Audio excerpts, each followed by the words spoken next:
Let's talk about this. Oh boy. You know, we're big Disney fans over here, right? You know we need Stay Classy says, like the chat, YouTube people. This needs to get more exposure. Reminds me of Ripper. I appreciate that, Classy. I really appreciate that. Yeah, we do. I mean, support all of your favorite small time creators because you need more people. Because like what YouTube is doing, YouTube is already getting to the point where they're starting to um interfere with the election. So you need to support as many people as possible so that we get fair messaging during the election time and stuff like that. But anyway, Disney chief diversity and officer no, I'm sorry. Disney chief diversity officer Latondra Newton to exit company.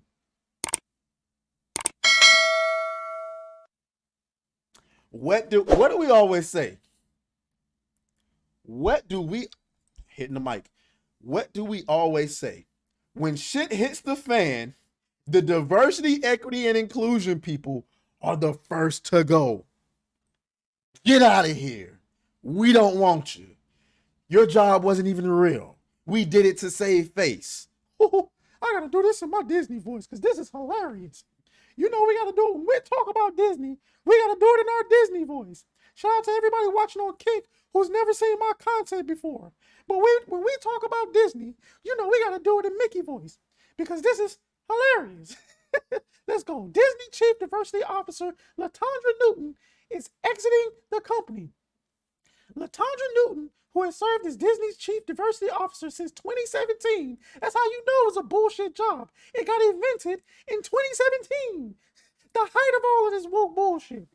She's leaving the company. An internal memo from Disney Chief Human Resources Officer Sonia Coleman announcing Newton's departure was circulated to staff Tuesday. Coleman wrote that Newton decided to leave the Walt Disney Company to pursue other endeavors. We hear that she plans to join a corporate board and focus on creative company she owns. Oh, well, what do you fucking know? She decided to leave and do her own shit. Wouldn't you fucking think?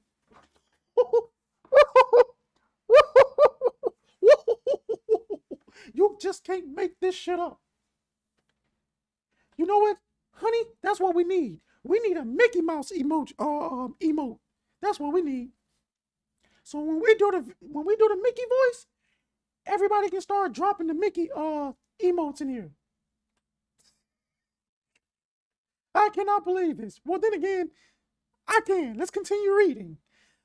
Disney said Newton's direct reports will now report to Julie Merges, SVP Talent Acquisition, who will run the DEI operations on an interim basis while the search for Newton's replacement is underway. Do they really need a replacement? I mean, listen, it's not a real job. And are we surprised that it's a black woman? I mean, when you watch The Little Mermaid, the race swap, Little Mermaid is getting a animated version now. The Proud Family. What else? I mean, are we Buzz Lightyear, the Lightyear movie? Are we really surprised when they talk about diversity, equity, and inclusion? They're really just talking about putting more black women in there. You know what I'm saying? We got to get a little more black girl magic. They ain't putting no black men or no Asian men or none of that. Nope, nope, nope, nope, nope. We need more black women. And you know what I think? What I think it is, it's liberal white women who afraid to tell a lot of black women no. I'm gonna just keep it a bean. Because I think black women have used that racist trope. Like you saw what happened with the white lady that worked for Starbucks, right? Stay Classy says that voice is spot on.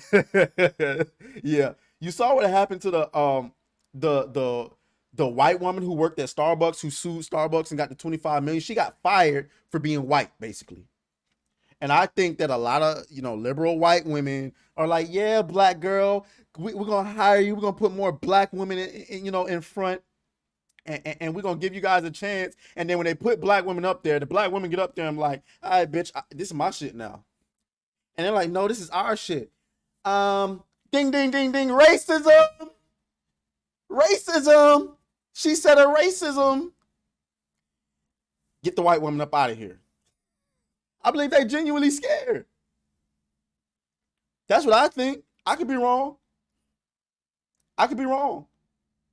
Words of Paradise says, you love to see it. Honey Chama says that voice is pretty great. I appreciate it. But her time at Disney included co-signing with Bob Iger and Bob Chapek the May 2020 memo to Disney staff in the wake of the George Floyd killing, titled Resolve in the Time of Unrest. In it, the trio pledged to use our compassion, our creative ideas, and our collective sense of humanity to ensure we are fostering a culture that acknowledges our people's feelings and their pain. We also realize that now more than ever, it's the time for us all to further strengthen our commitment to diversity and inclusion everywhere. Y'all better be glad I ain't the CEO up there, because I'll come in there straight up and like, shut the fuck up. All right? Can you do the job? Can you bring us good content? Can you make us money? If the answer is no, you can diversify these nuts on up out of here. That's how I feel. That's how I feel, me personally. And then when I get the inevitable, you know what I'm saying, controversy of, oh, why are you making a black movie but the writers are white?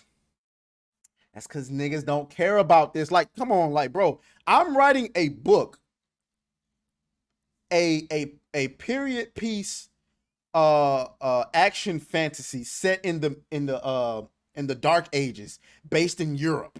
You think niggas care about that? You really? Let's keep it a bean. You think niggas really care about that? No, they don't. They don't. Niggas wasn't reading Ice of Wind and Fire before Game of Thrones came out.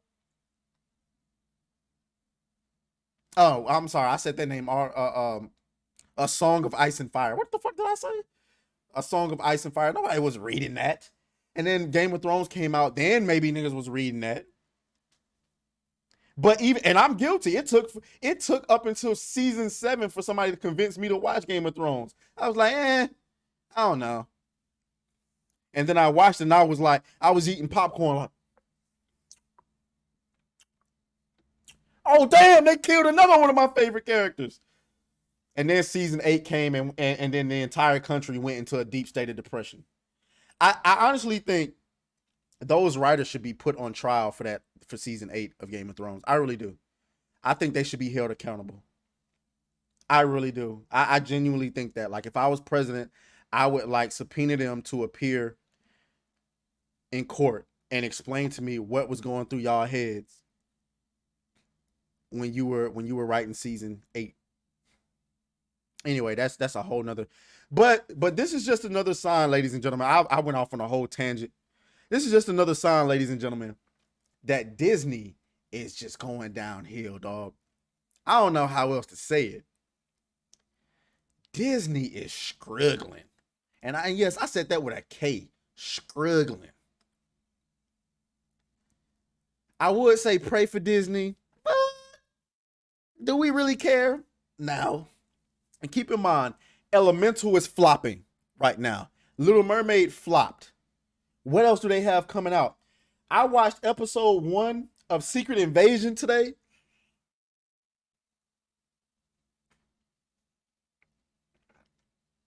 I don't know. And then you got Samuel L. Jackson talking down on the fans.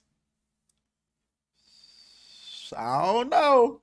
And then Captain Marvel is dropping later this year. Remember, I'm still on my bet. If Captain Marvel, the Marvels, if it does not make $800 million, no, if it does make at least $800 million, I will wear clown makeup on stream. That's the bet.